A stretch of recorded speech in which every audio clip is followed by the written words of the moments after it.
What's up, guys, and welcome back to the channel. My name is Nick. My name's Nathan. And this is Full Throttle Cars. Today, you can see behind us, we're going to be reviewing a 2021 Honda Passport. This is actually just going to be a first impressions video. It's a little bit of a shorter video, just if you are really quickly looking and cross-shopping this with a couple things. You just want to see a couple of the main features of this, but there will be a full review coming out right after this video.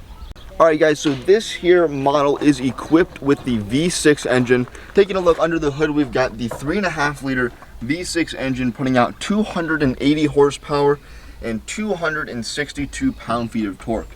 Now if you just take a look up under the engine bay here, it is pretty nicely laid out. Everything looks pretty easily accessible and very clean under here. You've got the big V6 here, kind of down low in here. It's got the plastic covers on it. The intake over here, the battery right here. But this would be a really easy car, it appears, to work on, because just look at all the room and everything's tucked away nicely. It's just a very clean, nice looking engine bay. Alright guys, so up front, I want to mention a couple things. First off, we can take a look at the wheels down here. These are actually not the wheels that came on this car. I don't know what the package is called for the Pilot or the Passport in Honda, but it was all blacked out. As you can see, all this trim is blacked out all over the car, but the original wheels on this were all black.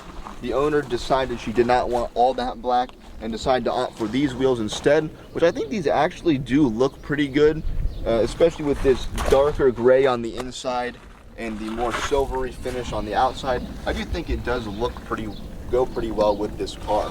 Alright guys, so as I was walking around the outside of this car, I noticed that the Honda logo up here is set back in. It's not an actual logo as you would have seen on the Civic or something. And this is because I believe this right here is the sensor for the adaptive cruise control. This car, again, is the elite model for the Passport, the top end of the line. So it's got all the sensors, all the self-driving type tech, like the adaptive cruise control and the blind spot monitor, all that kind of stuff. But it's really neat to see how they integrated it in here, because at first glance, I did not even notice that this was the sensor. And then Nathan, I believe, just showed you up top. It does look like the camera is up top there, right by that mirror area. So some of the first things that I notice whenever I'm turning this car on and actually looking at it is first the way that you put this thing into gear. So instead of having sort of a stick or something right behind the steering wheel right here, you just have these buttons. And that was actually something that confused me whenever I first hopped into it, because I was like, how do I put it in gear? But all you have to do is just click this.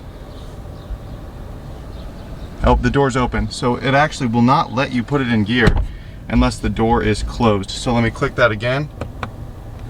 And you see it goes in drive, and then I'll drive forward just a little bit. Anyway, then to put it back in park, all you have to do is click this button.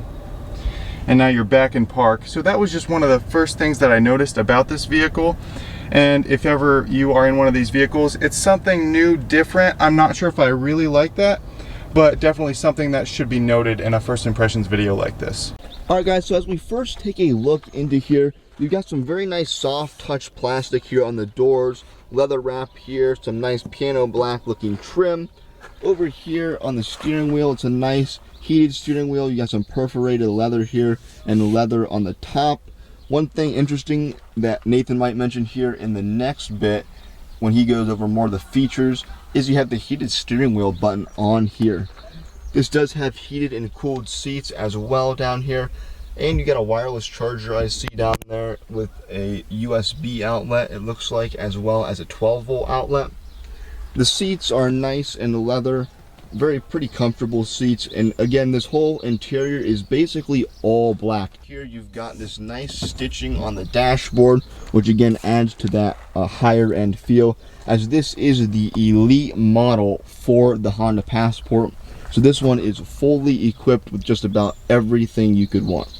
Alright guys, so hopping into the back here, we do have quite a bit more leather. So we have these leather seats, and we have this leather-like material. It's that plastic that looks like leather, but then actually down here we have actual leather right on the door. here, and then you actually have 2 cup holders instead of 1 for each person on either side of the vehicle, which is actually something very nice that I appreciate in a car, because too often you just have 2 cup holders right here, and that ends up not being enough. If you know you have 2 people in the back, each one of them wants more than one beverage for them to have.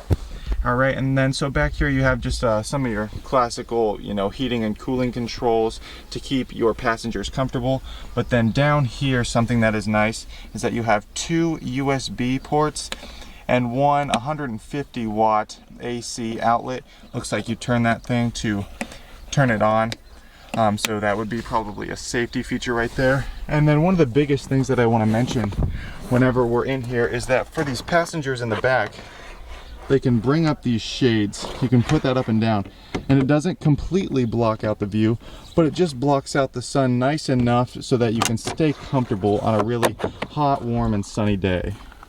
Alright guys, so just looking at this infotainment system real quick right here, this is going to be your home screen, and of course you have, you know, your Sirius FM, AM, Bluetooth, audio, everything to listen to your music whenever you're driving down the road. You have your navigation, but you do have Apple CarPlay and Android Auto. Not every car has that, and so that's a nice feature. You have your trip computer, and just looking down this thing more, it's a lot of stuff that you are really connecting to your phone.